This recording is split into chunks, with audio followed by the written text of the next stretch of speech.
Well, this is the second time I've been in Charleston, and the first time there had been 8 inches of rain the previous 24 hours, and there was a high tide, and it was flooded. So this time's definitely an improvement. But no, I mean seriously, it's I think it's got a buzz about it, Charleston, and clearly the influence of the college and of all the students is very strong, and I think that the engagement with the film festival is very nice and very inspiring. So I'm very happy to be here. Great.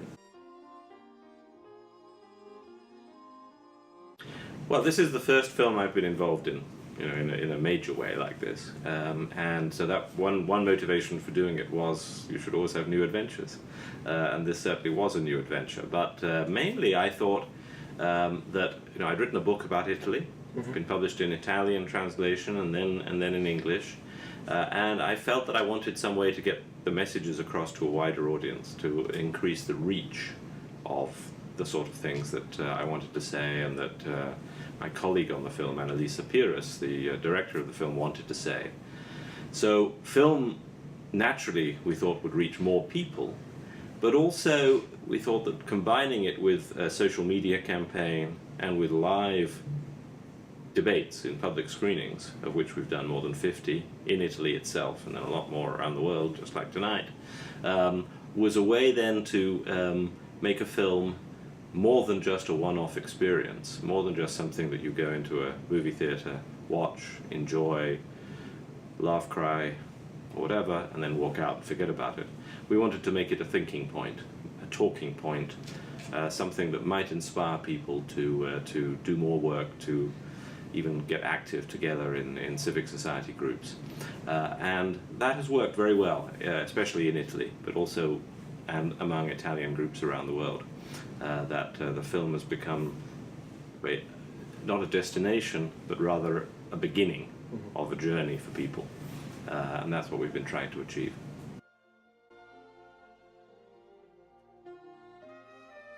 Well, the film's deliberately shocking. It's been described in the Italian press as a punch in the stomach, or marvelously indigestible. One Italian newspaper described it as.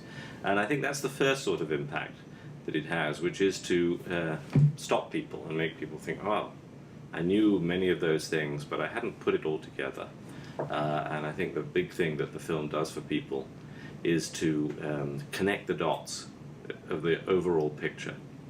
I think secondly, it's a shock because it is, although it's an Anglo-Italian joint venture, me and an Italian director, it's seen as the film of a British journalist, because I'm the narrator and I'm the Michael Moore type, if you like, protagonist in the film.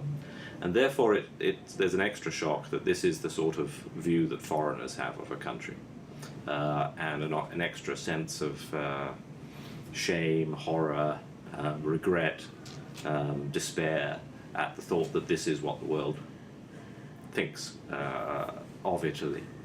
But then I think its timing has produced a deeper effect, which is timing that was in the run-up to a general election in Italy, after a year's kind of caretaker government by an outsider who was supposed to be a sort of rescuer, a savior of the country, that then was producing disillusionment.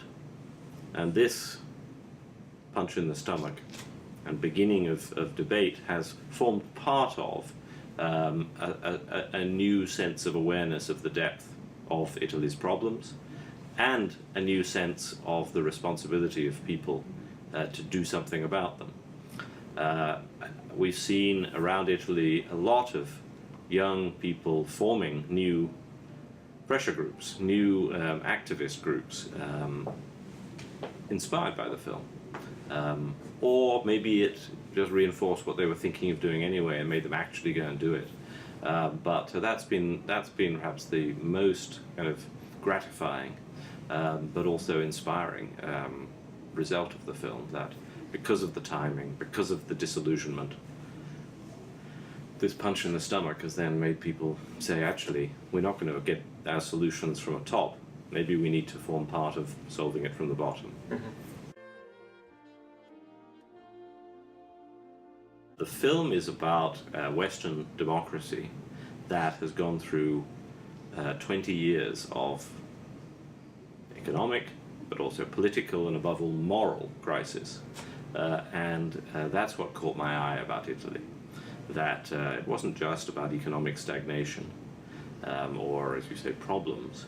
It's a combined total problem of a lack of will of change, of a selfishness, of a lack of taking of responsibility, that I got interested in because when I was editor-in-chief of The Economist, we got interested in Silvio Berlusconi, media mogul, one of Italy's richest men, stepping over the line from business into government and becoming referee in his own game, his own regulator, able to serve his own interests. And so I started getting interested in Italy as a symbol, a symptom of what could happen in other Western democracies if corporate private power got too powerful, got too many rights, and kind of started to thwart democracy. And I don't think that's just an Italian phenomenon, even if Silvio Berlusconi, in all his particular characteristics, is a very Italian phenomenon. But the power of lobbies, the financing of the Tea Party, the sort of capture of regulators by Wall Street and by the City of London are other examples of like capitalism taking over democracy. And so I think it's a worldwide phenomenon. That started me thinking about Italy. And then as I studied Italy more and got kind of drawn in, because I became a sort of unwitting protagonist in the debate and in the controversy through what we did at The Economist, I started seeing Italy as being like a warning sign of a whole lot of other symptoms that seemed to me to be at least coming potentially in other Western societies, about an eroding rule of law, about corruption getting stronger, about the way interest groups block economic change and economic recovery, about disillusionment with some aspects of capitalism. These kind of things are not just Italian, they're Western. And we chose to make this kind of bigger and more profound project about Italy actually as a mirror in which other Westerners can see themselves and hopefully will reflect on what might be happening in their own society.